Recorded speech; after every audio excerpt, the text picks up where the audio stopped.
میں بس آخری بار ساری فائلز کو دیکھتے ہوئے اپنا سامان سمیٹ رہا تھا۔ پولیس چوکی بند کرنے کا وقت تھا۔ رات کے 10 بج رہے تھے کہ جب ہی ڈری سہمی سی ایک عورت میری چوکی پر آئی اور کہنے لگی، انسپیکٹر صاحب، مجھے آپ کی مدد کی ضرورت ہے، میں بہت زیادہ پریشان ہوں۔ اس کے چہرے پر خوف تھا اور ہاتھوں پیروں میں کپ کپاہٹ۔ میں نے اسے اپنے سامنے بٹھا لیا اور پوچھا، بتاؤ کیا بات ہے، ایسی کون سی پریشانی ہے جو رات کے 10 بجے تم اس ویرانے میں یہاں آئی ہو؟ کیونکہ یہ بات میرے لیے بڑی حیرت انگیز تھی کہ ایک عورت اتنی رات میں اکیلی میری چوکی تک آئی تھی۔ جس گاؤں کے قریب میری پولیس چوکی تھی، وہاں گاؤں میں کوئی بھی عورت مغرب کے بعد گھر سے باہر نہیں نکلتی تھی، اور بغیر مرد کے تو یہ ممکن ہی نہیں تھا۔ رات کے 10 بجے بغیر کسی مرد کے وہ اگر پولیس چوکی پر آئی تھی تو یقیناً کوئی گمبھیر بات ہی تھی۔ وہ میرے سامنے بیٹھ گئی، اپنی انگلیاں مروڑنے لگی۔ کبھی وہ اپنی چادر کو ٹھیک کرتی تو کبھی اپنے دانتوں سے ہونٹوں کو کترتی۔ میں نے اسے کہا، بی بی بتاؤ کیا معاملہ ہے؟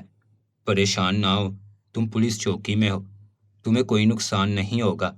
وہ کہنے لگی کہ انسپیکٹر صاحب، ایسا معاملہ ہے کہ مجھے بتاتے ہوئے بھی شرم آتی ہے۔ گاؤں کی عزت کی بات ہے، اسی لیے گاؤں میں ہر کوئی خاموش ہے، لیکن میں خاموش نہیں رہ سکتی۔ میں ایک بیوہ عورت ہوں، اور جو ظلم میری بیٹی کے ساتھ ہوا ہے اس پر خاموش رہنا ممکن ہی نہیں ہے۔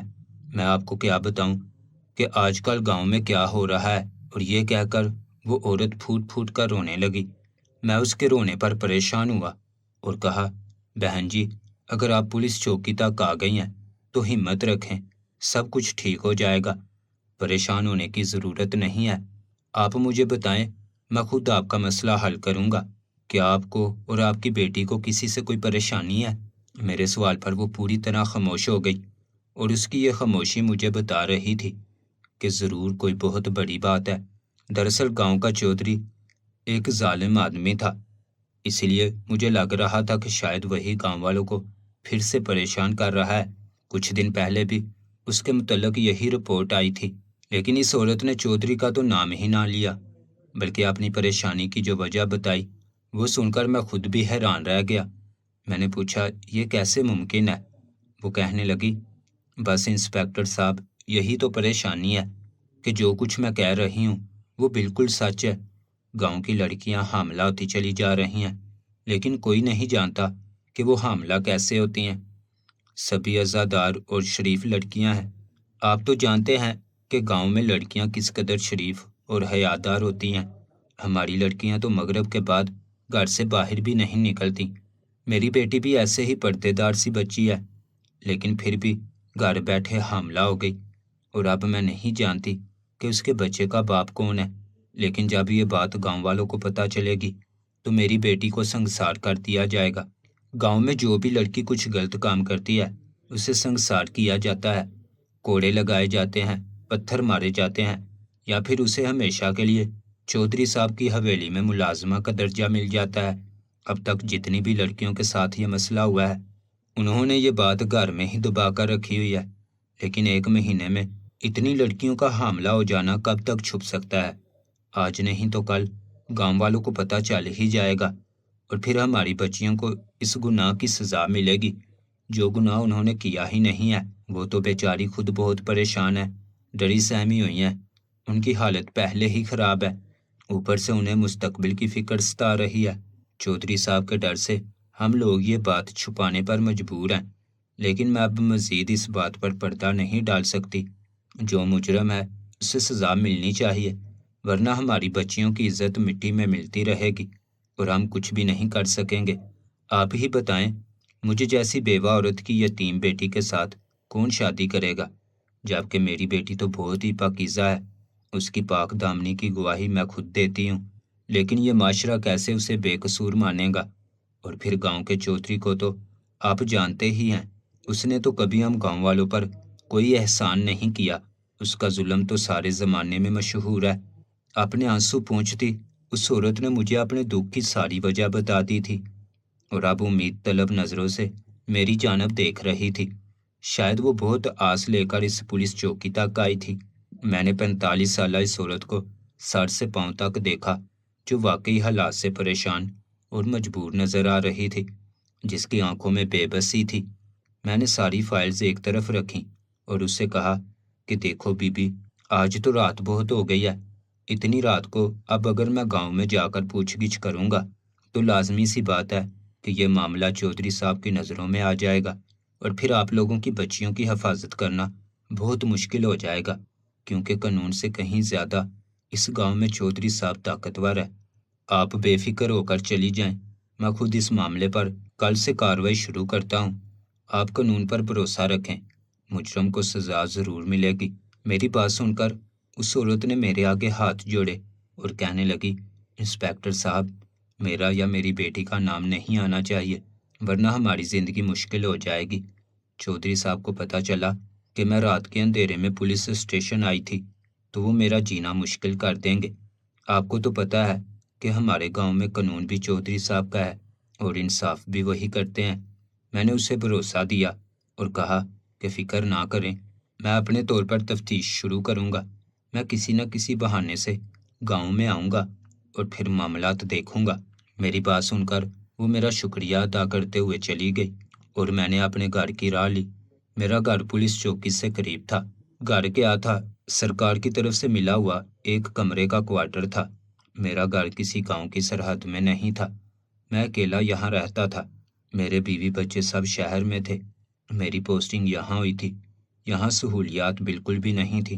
گاؤں کے چودھری کا قانون چلتا تھا، اس کے خلاف جانے کی کسی میں بھی ہمت نہیں تھی۔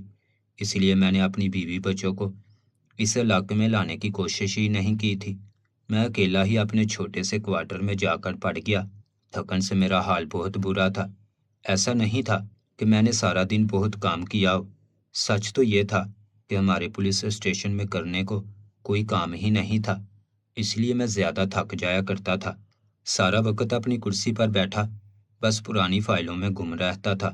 آج پہلی بار اتنے عرصے میں کوئی کیس ہماری چوکی میں آیا تھا، ورنہ آج سے پہلے کسی نے اتنی ہمت ہی نہیں کی تھی کہ وہ گاؤں کی پنچایت کو چھوڑ کر پولیس اسٹیشن آتا۔ اس عورت کی باتیں میرے ذہن میں گھومنے لگی تھیں۔ مجھے سمجھ نہیں آ رہا تھا کہ یہ کیسے ممکن ہے کہ ایک ہی گاؤں کی اتنی لڑکیاں حاملہ ہو جائیں اور کسی کو خبر بھی نہ ہو، اور وہ سب کی سب پاک دامن کہلائی جا رہی تھی۔ تو پھر کون تھا جو ان کے گھر میں گھس کر ان کے ساتھ یہ ظلم کر رہا تھا؟ کیا کسی کے گھر میں گھس کر اس کی عزت کے ساتھ کھیلنا اتنا آسان تھا؟ یہ وہ سوال تھا جس نے مجھے ہلا دیا تھا۔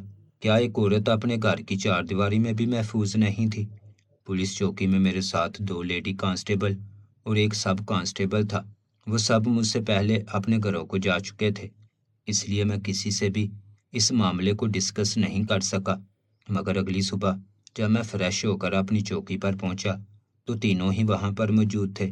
میں نے دونوں لیڈی کانسٹیبل کو اپنے سامنے بٹھایا اور کہا کہ آج ہم گاؤں کا سروے کریں گے، وہاں کے لوگوں کے مسائل سنیں گے اور ان کی پریشانیاں حل کرنے کی کوشش کریں گے۔ میری بات سن کر وہ دونوں لیڈی کانسٹیبل حیران ہوئی اور کہنے لگیں کہ گاؤں والوں کو بھلا کیا پریشانی ہو سکتی ہے، اور اگر کوئی پریشانی ہو بھی تب بھی ہم کچھ نہیں کر سکتے، کیونکہ چودھری کے آگے کس کا بس چلتا ہے۔ وہ دونوں عورتیں بھی میری طرح شہر سے پوسٹنگ ہو کر یہاں آئی تھیں، لیکن ان پر چودھری صاحب کا بڑا رعب تھا۔ میں نے ان دونوں کو اعتماد میں لیا اور پھر وہ ساری بات بتا دی جو رات اس عورت نے مجھ سے کہی تھی۔ اس عورت کا نام سغرا بیگم تھا۔ اس نے مجھ سے گاؤں کی جو حالت بیان کی تھی وہی میں نے دونوں لیڈی کانسٹیبل کو سنائی، اور یہ سن کر وہ دونوں ہی حیران ہو گئی۔ کہنے لگیں یہ کیسے ممکن ہے کہ کوئی لڑکی حاملہ ہو جائے اور اسے خبر بھی نہ ہو؟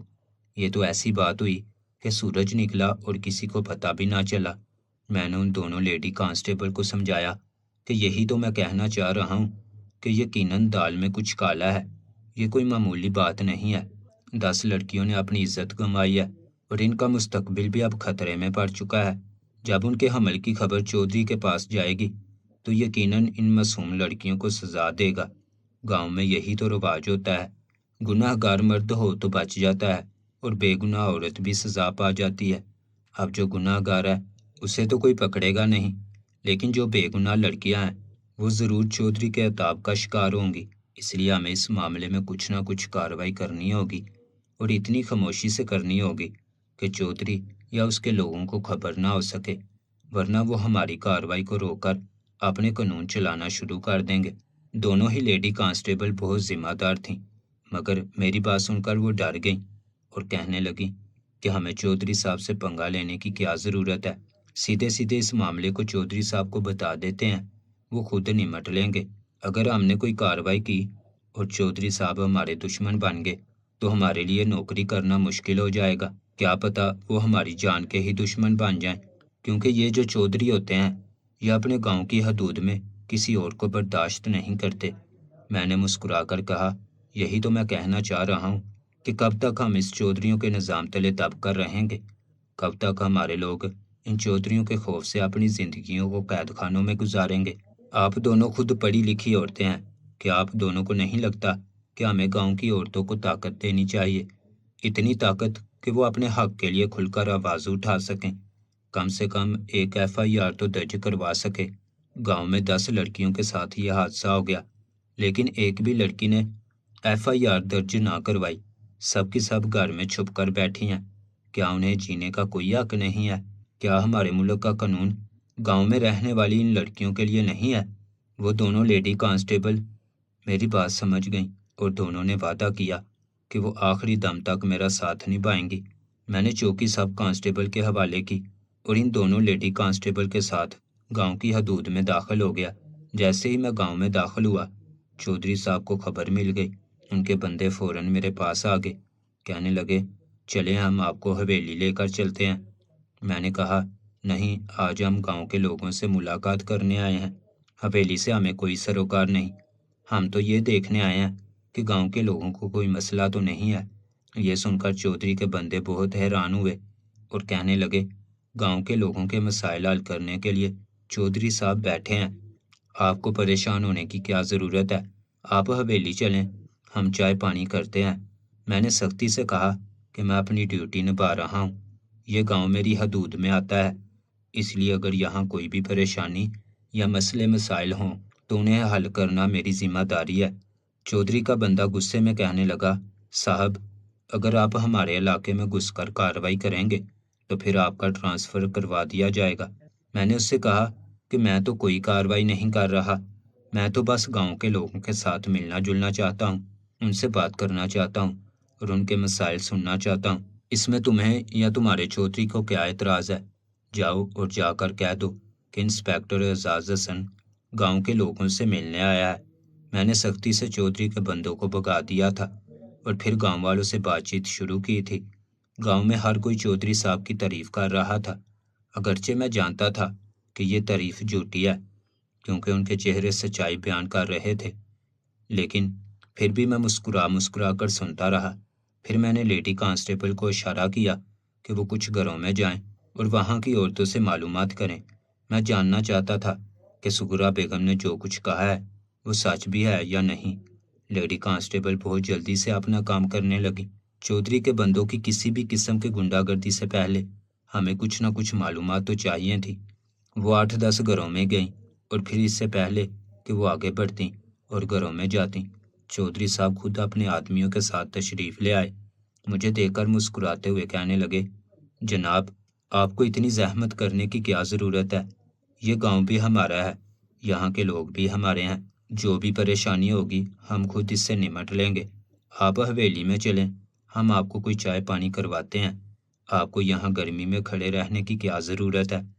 میں نے چودھری صاحب سے کہا کہ اتنے عرصے سے میں یہاں ہوں لیکن گاؤں والے مجھے جانتے ہی نہیں ہیں، اس لیے میں بس یوں ہی گاؤں میں چلا آیا، لیکن لگتا ہے کہ آپ کو اس بات پر اعتراض ہے۔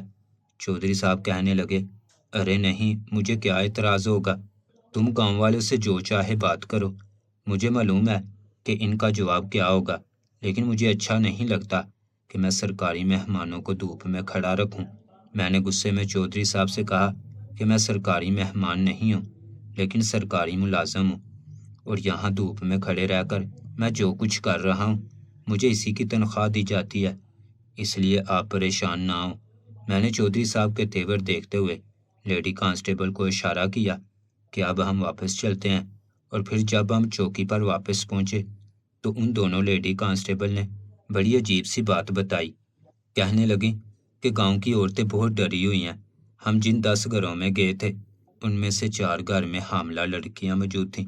انہیں عمل کیسے ٹھہرا یہ کوئی بھی نہیں جانتا، لیکن وہ بہت خوفزدہ ہیں کہ اگر چودھری صاحب کو اس بارے میں کچھ پتہ چلا تو پنچایت بیٹھے گی اور ان لڑکیوں کے خلاف فیصلہ سنایا جائے گا، اور ہو سکتا ہے انہیں ان کے گھر والوں سمیت گاؤں سے نکال دیا جائے۔ اس لیے ہر کوئی اس بات کو چھپانے کی کوشش کر رہا ہے، اور لڑکیوں نے بھی ہمارے آگے منت کی ہے کہ ہم ان کے حمل کی خبر کسی کو نہ بتائیں۔ گاؤں کی عورتیں اور مرد سبھی چودھری صاحب سے ڈرتے ہیں، لیکن اس کا مطلب یہ تو نہیں کہ کوئی بھی حیوان آ کر ان کے بچوں کی زندگی اجاڑ جائے۔ وہ کون ہے، کیسا ہے اور کس طرح یہ سب کچھ کر رہا ہے، کوئی بھی اس بارے میں نہیں جانتا۔ یہاں تک ان لڑکیوں کو خود بھی معلوم نہیں ہے کہ ان کے ساتھ زیادتی کرنے والا کون ہے۔ دونوں لیڈی پولیس کانسٹیبل کی باتوں نے مجھے تشویش میں مبتلا کر دیا تھا۔ یہ کوئی نارمل سی بات نہیں تھی، یہ ایک بہت بڑا مسئلہ تھا جس کے خلاف FIR بھی کٹنی چاہیے تھی اور باقاعدہ انویسٹیگیشن بھی ہونی چاہیے تھی، لیکن گاؤں کی کسی عورت نے FIR نہیں کٹوائی تھی، اور سغرا بیگم نے بھی صرف مجھے زبانی طور پر اس مسئلے کے بارے میں بتایا تھا۔ FIR تو وہ بھی نہیں کٹوانا چاہتی تھی کیونکہ پھر ان کا نام منظر عام پر آ جاتا اور ان کی بیٹی کی بھی بڑی بدنامی ہوتی۔ سمجھ نہیں آ رہا تھا کہ اب اس کیس کو حل کرنے کے لیے کیا کیا جائے، کیونکہ کیس تو ابھی تک درج ہی نہیں ہوا تھا۔ میں نے دونوں لیڈی پولیس کانسٹیبل سے بات کی اور کہا کہ کوئی مشورہ دیں کہ کس طرح ہم گاؤں والوں کی مدد کریں۔ چودھری کے خوف سے تو یہ لوگ کبھی پولیس اسٹیشن نہیں آئیں گے اور نہ ہی اپنے مسائل مجھ سے بیان کریں گے۔ لیڈی کانسٹیبل کہنے لگی کہ یہ اسی وقت ممکن ہے جب کوئی عورت رپورٹ درج کروائے اور اپنے ساتھ ہونے والی زیادتی کے بارے میں بات کرنا چاہے، لیکن گاؤں کی عورتیں ایسا نہیں کریں گی۔ اس لیے ہمیں کسی ایسی عورت کی ضرورت ہے جو بہادری کے ساتھ اس معاملے پر بات کرے اور پولیس رپورٹ درج کروائے۔ پھر وہ کچھ سوچ کر کہنے لگی کہ کیوں نہ ہم ایک جعلی لڑکی کو گاؤں میں کسی گھر میں رہنے بھیج دیں اور پھر وہی ہمارے لیے کام کرے۔ وہ گاؤں بھر میں نظر رکھے اور ہمیں ساری معلومات مہیا کرے۔ پولیس کانسٹیبل کی بات ٹھیک تھی، لیکن اگر ہم کوئی لڑکی لے بھی آتے تو اسے گاؤں میں کس طرح ایڈجسٹ کرتے؟ چودھری صاحب کو تو گاؤں کی ہر چھوٹی سی چھوٹی بات کی خبر ہوتی تھی۔ پولیس کانسٹیبل کہنے لگی کہ سغرا بیگم نے جہاں اتنی ہمت جٹائی ہے، وہیں اگر وہ ہماری لائی ہوئی کسی لڑکی کو اپنے گھر میں جگہ دے دیں، اپنی کوئی رشتہ دار بتا دیں تو ہمارا کام آسان ہو جائے گا۔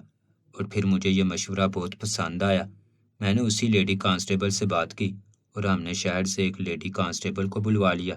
وہ ایک دبلی پتلی خوبصورت سی جوان لڑکی تھی جس نے کچھ عرصہ پہلے ہی پولیس فورس جوائن کی تھی اور فی الحال کچھ دنوں سے وہ چھٹیوں پر تھی۔ ہم نے اسے سرکاری طور پر نہیں بلکہ ذاتی حیثیت سے بلایا تھا۔ چودھری صاحب کی پہنچ اتنی تھی کہ ہم یہ بات اپنے ہی ادارے کے بڑے لوگوں تک نہیں پہنچا سکتے تھے، ہمیں اپنے طور پر ہی شواہد اکٹھے کرنے تھے، پھر ہی جا کر یہ اونٹ کسی کروٹ بیٹھتا۔ وہ بہت ہی ذمہ دار لڑکی تھی، ہمارے بلانے پر فوراً آ گئی۔ پھر جب اسے اس معاملے کے بارے میں بتایا تو وہ بڑی ہی ایکسائٹیڈ ہو گئی، کہنے لگی یہ تو بڑا شاطر مجرم ہے جس نے 10 لڑکیوں کے ساتھ زیادتی کر دی اور کسی کو پتہ بھی نہ چلا۔ میں اسے پکڑوانے میں آپ لوگوں کی مدد ضرور کروں گی۔ اور پھر میں نے گاؤں کے ایک بچے کے ذریعے سے سغرا بیگم کو یہ پیغام پہنچایا کہ میں ان سے ملنا چاہتا ہوں۔ رات 10 بجے پھر وہ بالکل خاموشی سے میرے پولیس اسٹیشن میں چلی آئی تھی۔ میں نے انہیں اس لڑکی نعیمہ سے ملوایا اور کہا کہ اسے آپ اپنی شہری رشتہ دار سمجھیں اور اپنے گھر لے جائیں۔ یہ کچھ دن آپ کے ساتھ رہے گی، گاؤں کے معاملات پر نظر رکھے گی اور اصلی مجرم کو بھی بے نقاب کر دے گی۔ اسی کے توسط سے ہم FIR درج کریں گے اور نعیمہ کا نام استعمال کریں گے۔ اس طرح آپ کی شناخت بھی چھپی رہے گی اور ایک پولیس والی ہر وقت آپ کے ساتھ آپ کے گاؤں میں ہوگی تو مجرم بھی سامنے آ جائے گا۔ سغرا بیگم نے بہت آسانی سے میرا سارا منصوبہ سمجھ لیا اور پھر وہ نعیمہ کو اپنے گھر لے جانے کے لیے راضی ہو گئیں۔ کہنے لگیں میرے کچھ دور کے رشتہ دار ہیں، میں ان کا نام لے کر کہہ دوں گی کہ نعیمہ ان کی بیٹی ہے اور گاؤں کا میلہ دیکھنے آئی ہے، کیونکہ کچھ دنوں بعد گاؤں میں میلہ لگنے والا ہے۔ اس طرح کسی کو شک بھی نہیں ہوگا اور آپ کا کام بھی ہو جائے گا۔ اور یوں نعیمہ کو ہم نے گاؤں میں سغرا بیگم کے گھر بھیج دیا۔ نعیمہ کے پاس موبائل فون تھا، جس سے وہ ہم سے رابطے میں تھی۔ وہ بہت ہی شاطر لڑکی تھی۔ 4 دن کے اندر اندر ہی اس نے سارا معاملہ پتہ کر لیا تھا، اور پھر جو کچھ اس نے بتایا وہ سن کر ہمارے رونگٹے کھڑے ہو گئے۔ ہم اس بات کو جتنا سیریس سمجھ رہے تھے، یہ اس سے بھی کہیں زیادہ سیریس تھی، اور اس معاملے میں ہاتھ ڈالنا بھی مگرمچھ کے منہ میں ہاتھ ڈالنا جیسا تھا۔ نعیمہ نے 1 ہفتے بعد پوری تفصیل مجھے پہنچا دی تھی۔ میرے کہنے پر وہ سغرا بیگم کے گھر گئی، اور پھر سارے گاؤں سے ان کی دور کی بھتیجی بن کر ملی۔ گاؤں والے بہت محبت کرنے والے لوگ تھے۔ انہوں نے نعیمہ کو بہت جلدی اپنا مان لیا، اور نعیمہ بھی سب میں گل مل گئی، اور پھر اس نے گاؤں کے ایک ایک شخص پر نظر رکھنی شروع کر دی۔ وہ کوئی عام عورت نہیں تھی، ایک ٹریننگ حاصل کر کے آئی ہوئی پولیس آفیسر تھی۔ اسے یہ جاننے اور سمجھنے میں زیادہ دیر نہ لگی کہ کون لوگ مشکوک ہیں، اور پھر نعیمہ نے بتایا کہ ایک دودھ والے کی نہ صرف حرکتیں مشکوک تھیں، بلکہ جن گھر والوں نے اس دودھ والے سے دودھ لیا تھا، ان کی بیٹیوں کے ساتھ یہ معاملہ پیش آیا تھا۔ وہ دودھ والا گاؤں سے تعلق نہیں رکھتا تھا، بلکہ کچھ عرصے پہلے ہی اس نے دوسرے گاؤں سے آ کر یہاں دکان کھولی تھی۔ گاؤں میں سبھی لوگوں کے پاس اپنے مویشی تھے، اس لیے بہت کم ہی لوگ دودھ خریدا کرتے تھے۔ وہ بہت کم قیمت پر دودھ بیچنے لگا، اس لیے جو لوگ مویشی نہیں رکھتے تھے وہ اس سے دودھ لینے لگے، لیکن جو لوگ بھی اس سے دودھ خریدتے ان کے گھر میں یہ معاملہ ہو جاتا۔ پھر نعیمہ نے اس دودھ والے کا ایک ناخن لا کر ہمارے حوالے کیا، اور ہم نے اسے DNA کے لیے بھیج دیا، اور گاؤں میں ہم نے خسرہ کی مہم کے نام پر ٹیکے لگانے کا کام شروع کروایا، اور اسی دوران ہم نے 10 لڑکیوں کے DNA ٹیسٹ کا انتظام بھی کروا لیا۔ اور جب DNA کی رپورٹ آئی تو یہ بات ثابت ہو گئی کہ ان 10 لڑکیوں کے ساتھ زیادتی کرنے والا شخص ایک ہی تھا، لیکن وہ دودھ والا نہیں تھا، اور یہاں آ کر معاملہ پوری طرح پلٹ گیا۔ اب تک نعیمہ کو اور ہمیں یقین تھا کہ مجرم کوئی اور نہیں بلکہ وہ دودھ والا ہے، لیکن DNA کی رپورٹ نے کچھ اور ہی کہہ دیا تھا۔ اور پھر نعیمہ نے بڑی ہوشیاری سے اس دودھ والے کے سیمپل لا کر ہمارے حوالے کیے تھے، تو پتہ چلا کہ اس کے دودھ میں بے ہوشی کی دوا ملی ہوئی تھی۔ جو کوئی اس سے دودھ خرید کر پیتا وہ بے ہوش ہو جاتا۔ دودھ والا مفت میں اتنا زیادہ دودھ دیا کرتا تھا کہ خریدنے والا پورا گھر ہی اس دودھ کو پی لیتا۔ گاؤں میں بجلی نہیں تھی، اسی لیے دودھ رکھنے کے لیے فریج کا انتظام بھی نہیں تھا۔ جب زیادہ دودھ آتا تو سبھی گھر والے پی لیتے اور پھر بے ہوش ہو جاتے، اور مجرم اسی موقع کا فائدہ اٹھا کر اپنا کام کر جاتا۔ لیکن مجرم اگر دودھ والا نہیں تھا تو پھر کون تھا؟ بس مجرم تک پہنچنے کے لیے دودھ والے پر ہاتھ ڈالنا ضروری تھا۔ ایک دوپہر دودھ والا گاؤں سے نکل کر شہر جانے والے راستے پر تھا کہ میں نے اسے وہیں سے پکڑ لیا اور پولیس اسٹیشن لے گیا۔ چوکی پر لے جا کر میں نے اسے اندھیرے کمرے میں بند کیا، اور پھر ڈرا دھمکا کر سوال جواب شروع کیے تو اس نے سارے سچ کا خلاصہ کر دیا۔ کہنے لگا، میں تو ایک عام سا غریب بندہ ہوں۔ دوسرے گاؤں میں دودھ کی چھوٹی سی دکان تھی، لیکن وہ بھی نہیں چلتی تھی کیونکہ یہاں سب کے پاس ہی مویشی ہوتے ہیں۔ میرے پاس کرنے کو کچھ کام نہیں تھا، میں بہت پریشان تھا۔ تب اس گاؤں کے چودھری صاحب نے مجھے اپنے گاؤں میں دودھ کی دکان کھولنے کا کہا، اور پھر ایک دوا بھی لا کر دی جس سے وہ دودھ گاڑھا ہو جاتا۔ چودھری صاحب کی بات سن کر میں نے دودھ میں وہ دوا ملانی شروع کی، اور انہی کے حکم پر میں سب کو ضرورت سے زیادہ دودھ دیتا۔ چودھری صاحب اور ان کے بندے گاؤں والوں کو کہتے کہ وہ روز دودھ پیا کریں تاکہ کھیتوں میں پوری توانائی صرف کر سکیں، اور اسی لیے گاؤں والے سارے ہی لوگ دودھ پیا کرتے تھے۔ ویسے بھی گاؤں میں کچی لسی اور دودھ کا عام رواج ہے، لیکن وہ دوا کس چیز کی تھی اور چودھری صاحب نے کیوں دی تھی، اس کا مجھے علم نہیں۔ میں نے اس دودھ والے کو بتایا کہ وہ بے ہوشی کی دوا تھی، تو وہ بیچارہ خود بھی ہکا بکا رہ گیا، ہاتھ جوڑ کر معافی مانگنے لگا، رونے لگا۔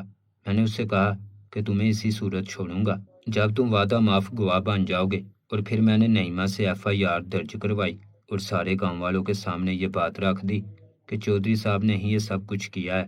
یہ سن کر چودھری صاحب کے بندے مجھے مارنے کے لیے آئے، لیکن میں پہلے ہی شہر سے مزید نفری بلا چکا تھا۔ میں نے ایک ایماندار اعلیٰ افسر کو ساری بات بتائی تھی، اور وہ خود چودھری صاحب کو گرفتار کروانے کے لیے گاؤں آئے تھے۔ میں نے چودھری صاحب کو گرفتار کیا، ہم انہیں شہر لے گئے۔ عدالت میں ان پر مقدمہ چلا اور دودھ والے نے خود ان کے خلاف گواہی دی۔ گاؤں کی لڑکیوں اور چودھری صاحب کے DNA ٹیسٹ کے سیمپل میں لائے گئے تو یہ بات ثابت ہو گئی کہ وہی وہ بدبخت انسان تھے جو گاؤں کی معصوم لڑکیوں کو استعمال کر رہے تھے اور پھر سزا کے طور پر انہیں ساری زندگی کے لیے اپنی حویلی میں غلام بنا لیا کرتے تھے۔ چودھری صاحب کو قانون نے پوری طرح سزا دی تھی اور وہ 14 سال کے لیے جیل میں چلے گئے تھے۔ گاؤں والوں کی جان چودھری صاحب سے چھوٹ گئی تھی۔ اب ان کی جگہ ان کا بیٹا ان کی گدی سنبھال چکا تھا، لیکن وہ ایک پڑھا لکھا تمیزدار بچہ تھا جس نے گاؤں والوں کے مسائل کو سمجھ کر گاؤں میں نئے نئے ترقیاتی کام شروع کروائے تھے۔ ظلم ایک حد تک ہی برداشت کیا جاتا ہے، اس کے بعد مظلوم ظلم کے خلاف آواز اٹھانے لگتا ہے۔ لیکن گاؤں میں سب سے پہلے آواز اٹھانے والی عورت سغرا بیگم تھی، جن کے نام پر آج بھی گاؤں والے تالیاں بجاتے ہیں۔